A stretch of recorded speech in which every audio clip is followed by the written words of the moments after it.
Welcome to Mindfulness Lists. Simple health solution number 3, sleep. Try to sleep 8 hours a night by avoiding caffeine after noon. Decompressing from multimedia, TV, telephones, and overstimulation an hour before bed, and selling your children on eBay. Who would have thought? You may want to touch up your children's pictures, though, in Adobe Photoshop before you try to sell them if they're ugly little kids. Yeah. My daughter, she's beautiful, so I won't have that problem. What a smartass. Okay, simple health solution number 4. This is a good one. Yoga. As we get older, gravity compresses our bodies. And when our bodies are in pain, it affects our mental state. There are 2 different main types of yoga, feminine and masculine. It has nothing to do with male and female. Just put your ego aside for a second. Feminine forms of yoga involve stillness, and masculine forms of yoga involve aerobic movement. An example of a feminine lineage of yoga would be yin yoga. An example of masculine yoga would be vinyasa. As I have mentioned before, I am a yoga teacher. Big deal. I suggest a combination of feminine and masculine practices. The feminine practices help open up our bodies, and the masculine practices promote strength.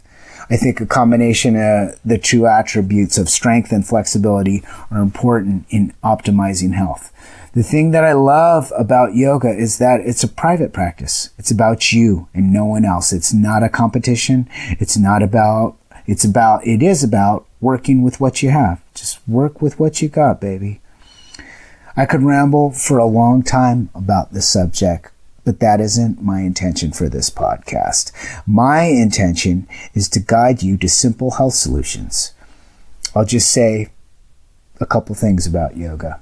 The most important thing about yoga, and probably the easiest thing you could do to improve your health, is breathing in and out through your nose. Breathe in and out solely through your nose whenever possible. It'll help center your mind, and it'll help guide your body to a state of homeostasis. The body can move in 6 different ways. To explain our anatomy in layman's terms, that's it. The body can move in 6 different ways.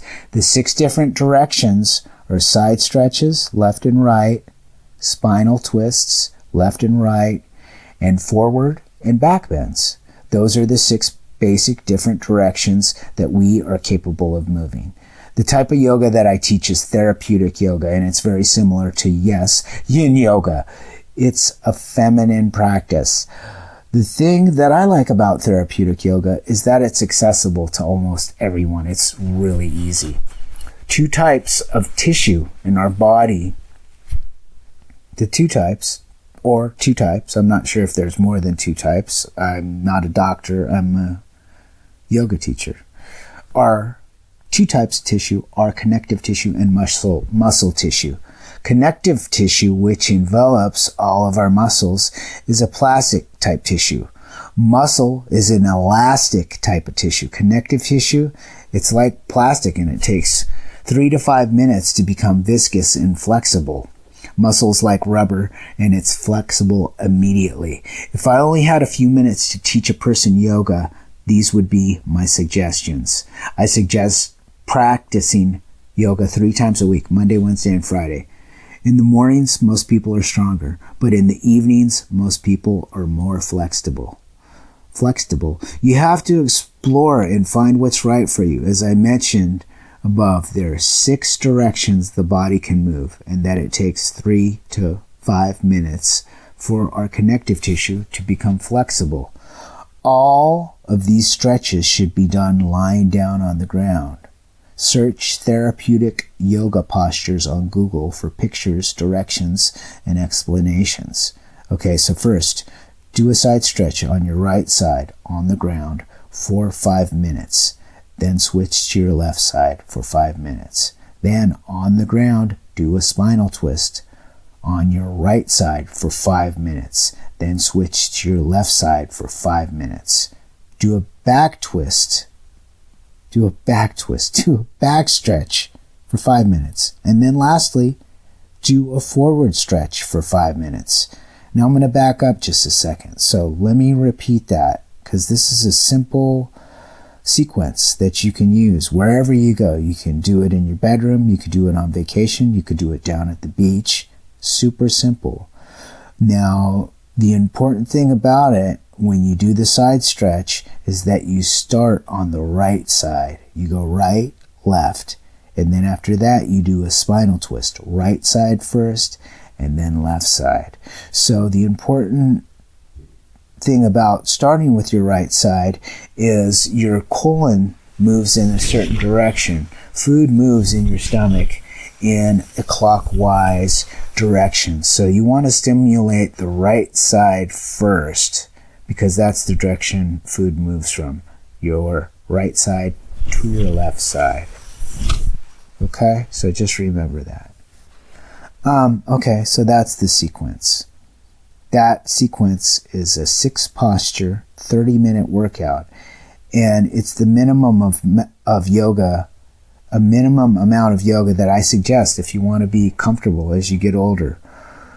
Find the stretches, asanas that suit your fitness level, body type, and that you're comfortable with. There are thousands of different types of stretches, asanas. It's imperative that you hold the stretch for 5 minutes and breathe in and out through your nose solely. Your breath is the perfect biofeedback device for yoga. If you can't breathe calmly in and out through your nose and your breathing is erratic, you're pushing yourself too hard. We're not trying to get hurt here. Some people are really flexible. I'm pretty flexible. You have nothing to gain by trying to impress yourself or others by maybe trying to do something that you're not ready for. You can easily hurt yourself, and it could set you back 6 months or a year easily.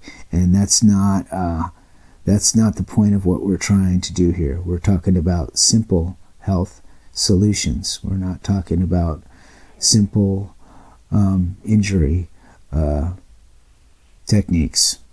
You should always be able to breathe calmly while practicing. The difference between yoga and stretching is that yoga involves mindful, systematic breathing.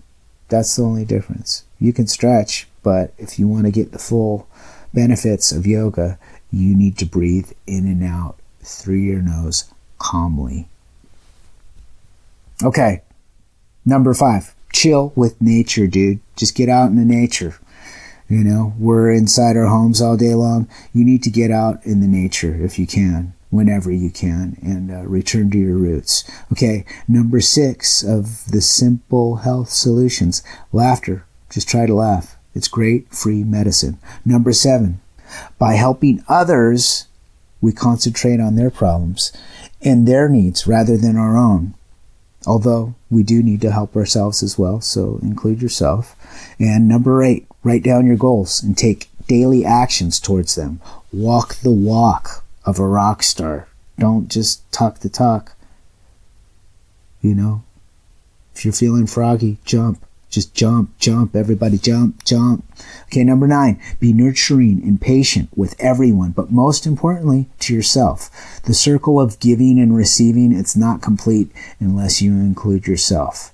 And number 10, not least, but it's the last, self-compassion. Self-compassion is a more effective tool than self-esteem. Self-esteem, your opinion of yourself, is dictated by what you achieve. The nature of life is that everything changes. Birth and death are a natural process. When you're not able to do 20 push-ups as your health inevitably deteriorates, will you be less of a person? Self-esteem says you're less, the less push-ups that you do. Self-compassion is an unconditional love that you give to yourself no matter what. You deserve it. Don't ever throw yourself underneath the bus. You're completely worthy of compassion and unconditional love. The more compassion the more compassionate we are to ourselves, the more compassion we can share and cultivate with the world. And kumbaya, my lord, kumbaya. Hiya! Sorry. Eventually, time is an angel or devil, best friend or worst enemy.